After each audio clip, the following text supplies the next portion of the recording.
সর্বজনীন পেনশন কর্মসূচি প্রত্যয় চালুর প্রজ্ঞাপন প্রত্যাহারের দাবিতে অনির্দিষ্টকালের কর্মবিরতি পালন করছেন পাবলিক বিশ্ববিদ্যালয়ের শিক্ষকরা। দুপুর 12টায় ঢাকা বিশ্ববিদ্যালয়ের কলাভবনের সামনে অবস্থান নেন বিশ্ববিদ্যালয় শিক্ষক সমিতির সদস্যরা। এ সময় তারা বলেন, নিজেদের জন্য নয়, আগামী প্রজন্মের জন্যই এই আন্দোলন। তাই দাবি আদায় না হওয়া পর্যন্ত এই কর্মসূচি চালিয়ে যাবার কথা বলেন তারা। এই স্কিমকে আমলাদের ষড়যন্ত্র দাবি করে তারা বলেন, শিক্ষকদের জিম্মি করে এটি বাস্তবায়ন করা যাবে না। এদিকে শিক্ষকদের এই আন্দোলনের ফলে দেশের 56 পাবলিক বিশ্ববিদ্যালয়ে অচল অবস্থার সৃষ্টি হয়েছে, হচ্ছে না ক্লাস ও পরীক্ষা।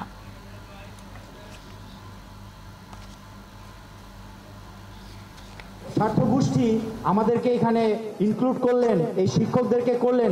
তারা তো শিক্ষকদের সাথে কোনো আলোচনায় বসেননি।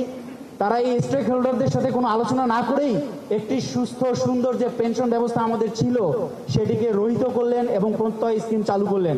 ভবিষ্যতে ঢাকা বিশ্ববিদ্যালয়ের শিক্ষক যারা হবেন তাদের জন্য এই পেনশন স্কিম কিন্তু এটা খুবই অসুবিধাজনক অবস্থায় চলে যাবে। এই বিশ্ববিদ্যালয়েরও ভবিষ্যৎ অন্ধকার করে দিয়ে কখনো এই দেশ এগিয়ে যেতে পারে না।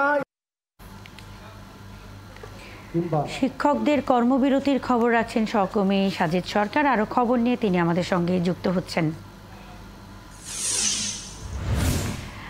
সাজিদ, আজকে কি কর্মসূচি পালন করেছেন শিক্ষকরা? এরপরে তারা নতুন আর কোনো কর্মসূচি দেবেন কিনা? কি বক্তব্য শিক্ষকদের?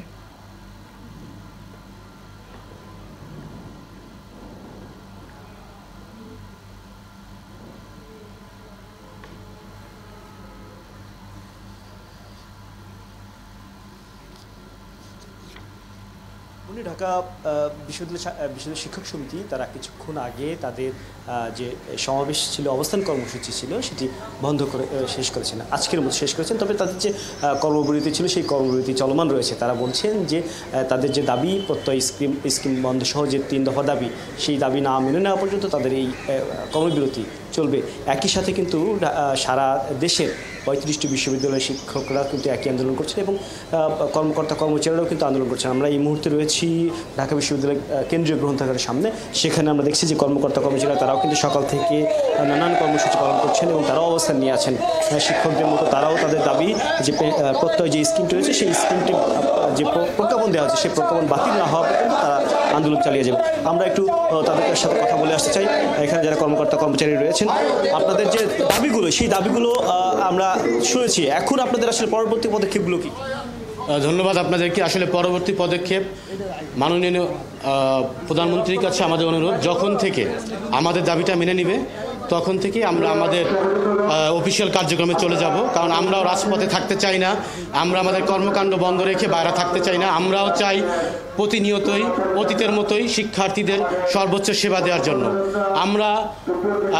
আপনারা হয়তো ইতিমধ্যে দেখেছেন এই অর্থ মন্ত্রণালয়ের যে জোরপূর্বক আমাদের উপর যে অবৈধ উদুর ঘাড়ে পুদুর পিণ্ডির মতো চাপিয়ে দিয়েছে। এখানে আমার মনে হয় সার্চ করে দেখা উচিত, একটি সুন্দর উন্নয়নশীল দেশ থেকে উন্নত দেশে যাওয়ার সময় একটি অরাজকতা পরিবেশ সৃষ্টি করার জন্য ভিতর থেকে কেউ ইন্ধন দিয়েছে কিনা, তা না হলে এত সুন্দর একটা পরিবেশের মধ্যে হঠাৎ করে কেন এরকম নীতি।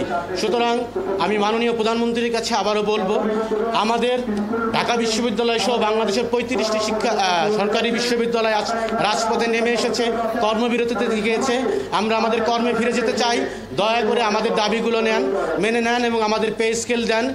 আর অতীতের সমস্ত সময় আপনারা দেখেছেন যে নতুন নতুন সুবিধা দিয়ে যখন নতুন কোনো সংস্কার আসে, কিন্তু পৃথিবীতে এই প্রথম আগের সুবিধা তুলে নিয়ে নতুন সংস্কার এসেছে।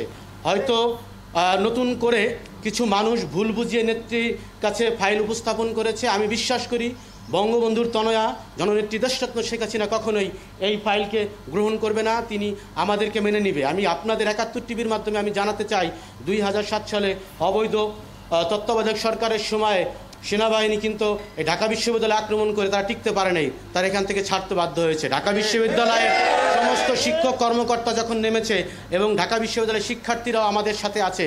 সুতরাং এই দাবি অবশ্যই তাদের মানতে হবে এবং তাদের অবৈধ নীতি অবশ্যই বাতিল করতে হবে। সুতরাং যত তাড়াতাড়ি।